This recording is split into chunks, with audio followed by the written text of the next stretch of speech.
जी हाँ दोस्तों, नमस्कार। तो सबसे पहले मैं अपने सभी विद्वान साथियों को, विषी बहनों को, सभी प्रिय मित्रों को जितेंद्र क्लासेस की इस ऑनलाइन कक्षा की तरफ से और मैं अपनी तरफ से आप सभी लोगों को बहुत बहुत अतल दिल की गहराइयों से स्वागत करता हूँ, साधुवाद देता हूँ और अभिनंदन करता हूँ। प्रिय साथियों, जितने भी हमारे विद्वान साथी और विषी बहनें नाना प्रकार के कॉम्पिटिटिव एग्जाम की तैयारियाँ कर रहे हैं, याद रखिएगा आपको प्रैक्टिस ज़रूर करना है। चाहे वो यूपी पुलिस की तैयारी कर रहे हों, चाहे यूपीएसआई की तैयारी कर रहे हों, चाहे यूपी ट्रिपल एससी से संबंधित किसी कॉम्पिटिटिव एग्जाम की तैयारी कर रहे हों, या चाहे शिक्षक भर्ती की तैयारी कर रहे हों। स्टूडेंट जानते हैं आप इस चैनल पर आपको अनवरत प्रैक्टिस कराया जाएगा। अब हालांकि हिंदी का चैनल ये था, आपको ऑलरेडी पता होना चाहिए, है ना। बहुत अच्छे से हर एक कंसेप्ट को क्लियर कराया जाएगा टॉपिक के साथ साथ। आइए दोस्तों, आज के प्रैक्टिस में हम देखते हैं, कह रहा है निम्न में कौन सा ओज वर्ण नहीं है। तो सबसे पहले स्टूडेंट ओज वर्ण होते क्या हैं, ये आपको ध्यान देना है। हिंदी वर्णमाला में याद रखिएगा, जो हमारा केंद्रीय या मध्य वर्ग होता है वो कौन सा होता है, आपको ऑलरेडी पता होना चाहिए, है ना। टा वर्ग होता है। तो याद रखना टा वर्ग के ये चार जो मैं कह रहा हूँ ध्यान से सुनिएगा, जैसे टा, ठा, डा और ढा, इन्हीं को ओज वर्ण कहा जाता है। बहुत ध्यान से सुनिएगा, टा, ठा, डा, ढा, इन्हीं चारों को ओज वर्ण कहा जाता है ना। हमेशा और हमेशा याद रखना। हमारे हिंदी भाषा भाषी के विद्वान साथियों ने कहा, जब हम इनका उच्चारण करते हैं तो हमारी अलजिह्वा जो जीभ होती है वो मूर्धा से तेजी से टकराती है, यानी हमारी जो अलजिह्वा है, जो जीभ है, मूर्धा को तेजी से झटका देती है। देखो, पढ़ो, टा, ठा, डा, ढा, मुड़ के मूर्धा को तेजी से झटका दे रही है। यानी याद रखना ओज वर्ण नहीं है, तो हम ऑप्शन किधर जाएंगे, है की तरफ, यानी है ओज वर्ण नहीं है स्टूडेंट। अच्छा, है क्या है स्टूडेंट, आपको ऑलरेडी पता होना चाहिए। है को और क्या कहा जाता है, तो है को ओज वर्ण कहा नहीं जाता है को काकल्य वर्ण कहा जाता है, आपको पता होना चाहिए। कह रहा हिंदी शब्दकोश में छह का क्रम किस वर्ण के बाद आता है स्टूडेंट। दूसरे नंबर प्रश्न पर चलिए। तो याद रखना छह यानी ये संयुक्त व्यंजन की बात कर रहा है। संयुक्त व्यंजन का मतलब ये होता है स्टूडेंट, जहां दो व्यंजन और एक स्वर हो उसी को संयुक्त व्यंजन कहा जाता है ना। मैंने डिटेल में वीडियो भी बनाई है, आप जाके देख लीजिएगा। तो छा का क्रम किस वर्ण के बाद आता है, तो छा का क्रम दोस्तों हिंदी वर्णमाला में जो स्पर्शी व्यंजन होता है पहला का वर्ग का पहला ही वर्ण क्या होता है, का होता है। यानी ऑप्शन किधर चलेंगे, ए की तरफ, यानी का के बाद आता है। बहुत ध्यान से सुन लीजिएगा स्टूडेंट, किसके बाद आता है, का के बाद आता है। वहीं हम तीसरे नंबर प्रश्न की तरफ चलेंगे दोस्तों। अनुनासिक का संबंध होता है। अनुनासिक का संबंध का मतलब क्या हुआ स्टूडेंट, अगर आपसे पूछा जाए तो। जी हाँ, अनुनासिक का संबंध ये कह रहा है अनुनासिक किसे कहा जाता है। आइए हम बात करते हैं सबसे पहले इस पर, अनुनासिक व्यंजन कौन से होते हैं। दोस्तों याद रखना, अनुनासिक का जो सिंबल होता है ना, ऐसे रहता है और उस पर चंद्रबिंदु लगा रहता है। ध्यान से सुनना, अनुनासिक, ये अनुनासिक का मतलब हुआ ऐसे कौन से स्वर या व्यंजन होते हैं जिनका उच्चारण करने के साथ साथ, याद रखना, मुख के साथ साथ ध्वनि नाक से भी निकलती है, यही होता है। तो याद रखना अनुनासिक व्यंजन कौन से होते हैं, कह रहा पहला ऑप्शन वर्ग का प्रथमाक्षर, जी हाँ, दूसरा वर्ग का पंचमाक्षर, तीसरा वर्ग का तृतीयाक्षर, वर्ग का चतुर्थाक्षर। यानी याद रखना हर एक वर्ग का, स्पर्शी व्यंजन में हर एक वर्ग का जो स्टूडेंट पंचमाक्षर होता है, पंचमाक्षर वही क्या होता है, अनुनासिक होता है। कभी गलत मत करिएगा, है ना। और याद रखिएगा हमेशा और हमेशा उनका उच्चारण स्थान नासिक भी होता है, अभी आगे हम बताएंगे, है ना। तो याद रखिएगा, कह रहा ताड़न जात उच्छिष्ट या द्विगुणित व्यंजन निम्न में से कौन सा है। पांचवें नंबर प्रश्न की तरफ हम चलते हैं, जरा देखो, ताड़न जात उच्छिष्ट या द्विगुणित। प्लीज स्टूडेंट होता क्या है, पिछली बार यूपीएसआई में यहाँ से प्रश्न आया था और यूपी पुलिस में भी आया था। पूछा था ताड़न जात व्यंजन कौन से होते हैं, और बच्चे किताब से रटकर जाते हैं पढ़कर उच्छिष्ट या द्विगुणित व्यंजन। उच्छिष्ट या द्विगुणित व्यंजन का ही दूसरा नाम होता है ताड़न जात व्यंजन, और जिन्हें पढ़ा जाता है, ध्यान से सुनिएगा, ए वाला ऑप्शन सही होगा जो ये है ना, ताड़न जात व्यंजन। इनको क्या पढ़ा जाता है, अड़ा, और इन्हें क्या पढ़ा जाता है, अढ़ा। अगर हम सिंबल हटा देंगे, बिंदी हटा देते हैं, तो याद रखना हमेशा और हमेशा ये स्पर्शी व्यंजन हो जाएंगे, इन्हें डा और ढा तब पढ़ा जाने लगेगा। स्टूडेंट आई, अगर इससे संबंधित कोई शब्द आपको नहीं आ रहा हो, हिंदी व्याकरण में कोई दिक्कत हो, आप कमेंट बॉक्स में कमेंट जरूर करिएगा। अगला प्रश्न 6 नंबर, 6 ध्वनि किसके अंतर्गत आती है? 6 ध्वनि किसके अंतर्गत आती है? पहला ऑप्शन है मूल स्वर, दूसरा है संयुक्त वर्ण, तीसरा है संयुक्त व्यंजन, चौथा है घोष वर्ण। याद रखिएगा 6 ध्वनि किसके अंतर्गत आती है? उसे संयुक्त व्यंजन के नाम से पुकारा जाता है। सी ऑप्शन होगा, है ना, संयुक्त व्यंजन।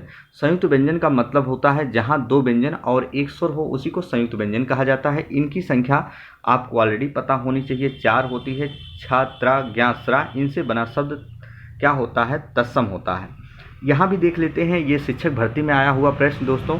ये घोष वर्ण, घोष का मतलब क्या होता है? सघोष। सघोष का दूसरा नाम ही होता है घोष, चाहे घोष का मतलब होता है सघोष, और घोष का शाब्दिक अर्थ होता है वाइब्रेट यानी कंपन, है ना। सघोष सघोष आपने पढ़ा होगा, नहीं पढ़े होंगे तो वीडियो जाके देखिएगा, मैंने डिटेल में बताई है दोस्तों, है ना। आइए 7वां नंबर प्रश्न, निम्न में लुंठित, प्रकंपी या प्रकंपित के नाम से जाना जाता है? निम्न में कौन सा ऐसा व्यंजन है जो लुंठित, प्रकंपी या प्रकंपित के नाम से जाना जाता है? तो याद रखना स्टूडेंट, बी ऑप्शन होता है, यानी रे। रे को ही लुंठित, प्रकंपी या प्रकंपित कहा जाता है। आपको ऑलरेडी पता होना चाहिए और होगा भी स्टूडेंट, ऐसी बात नहीं है। तो रे को लुंठित, प्रकंपी या प्रकंपित कहा जाता है। या को क्या कहा जाता है दोस्तों? पार्श्विक व्यंजन क्या कहा जाता है? क्या कहा जाता है? पार्श्विक व्यंजन। और याद रखना, सॉरी दोस्तों, रे को क्या कहा जाता है? लुंठित, प्रकंपी या प्रकंपित कहा जाता है।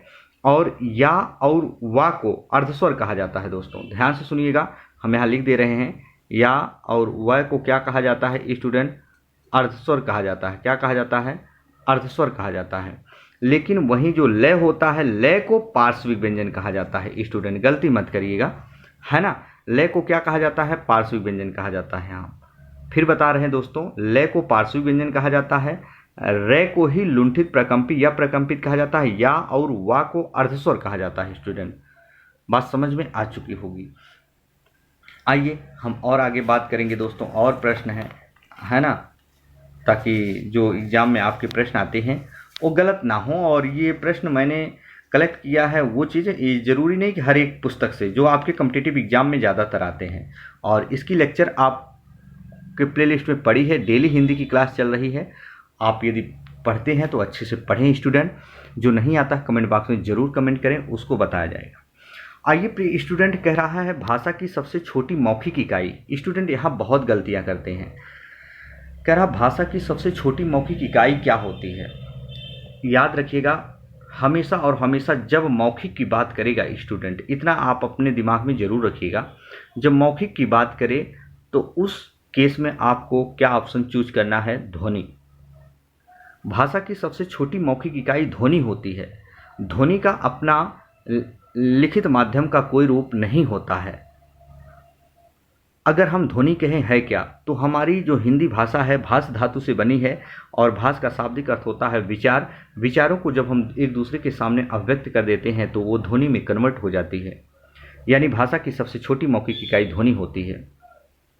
आगे देखिए, कह रहा भाषा की सबसे छोटी लिखित इकाई क्या होती है? भाषा की सबसे छोटी लिखित इकाई क्या होती है दोस्तों? याद रखना, जब हम ध्वनि को लिखित माध्यम का रूप दे देते हैं, ध्यान सुनना, जब हम ध्वनि को लिखित माध्यम का रूप दे देते हैं तो ध्वनि किस में कन्वर्ट हो जाती है? वर्ण में दोस्तों। बात ध्यान से सुनना, भाषा की सबसे छोटी लिखित इकाई पूछे तो क्या होगा? वर्ण होगा। मौखिक पूछे तो ध्वनि होगी।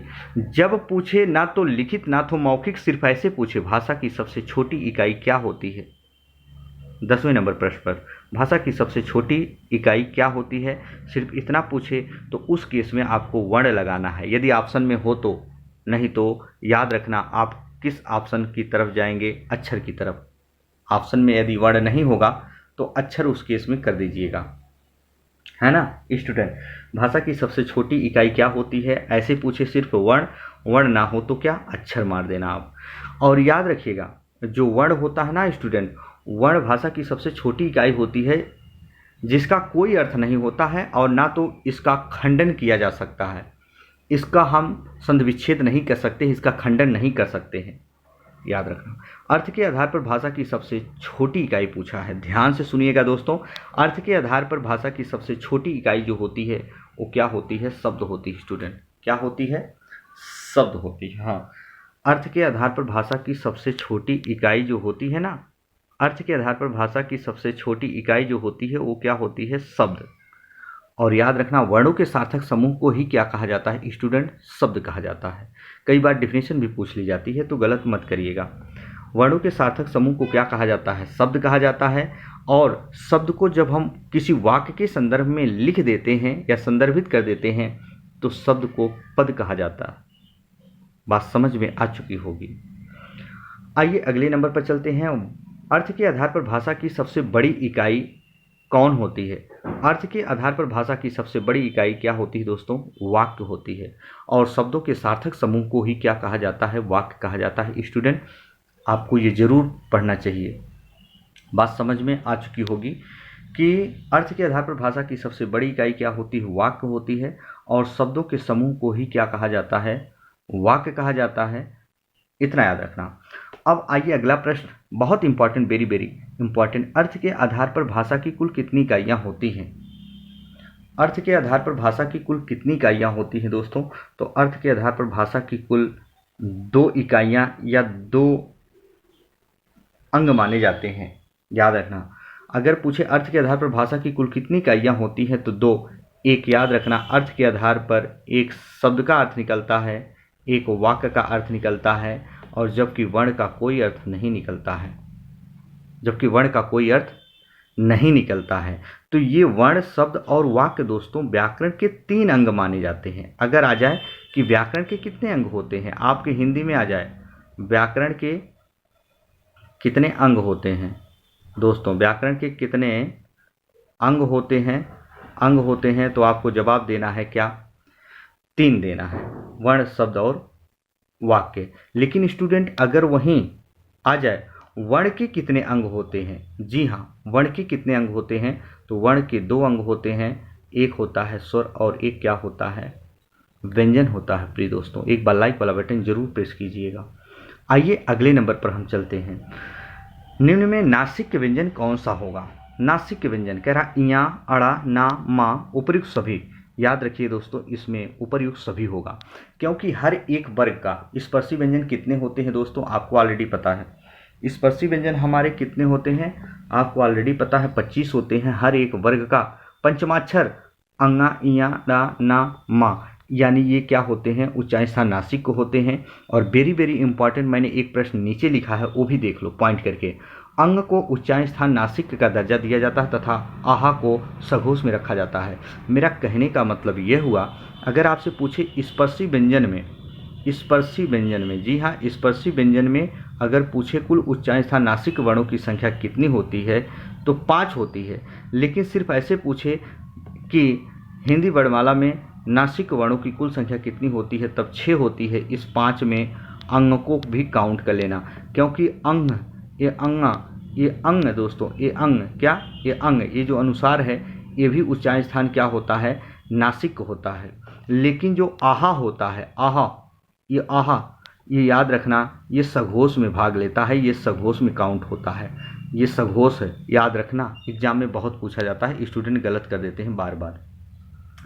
तो हमेशा और हमेशा ये उच्चारण स्थान नासिक होता है और ये आहा जो है सघोष में भाग लेता है। दोस्तों एक बार लाइक वाला बटन जरूर प्रेस कीजिएगा यदि वीडियो अच्छी लगी हो, और नेक्स्ट हम वीडियो फिर लेकर आएंगे पुनः नेक्स्ट चैप्टर का, है ना, जो एग्जाम में जैसे प्रश्न आते हैं। तो दोस्तों आपका भाई, आपका दोस्त अपनी वाणी को यहीं विराम देता है। फिर हम मिलेंगे नए बिंदु के साथ। तब तक के लिए मित्रों, जय हिंद, जय भारत।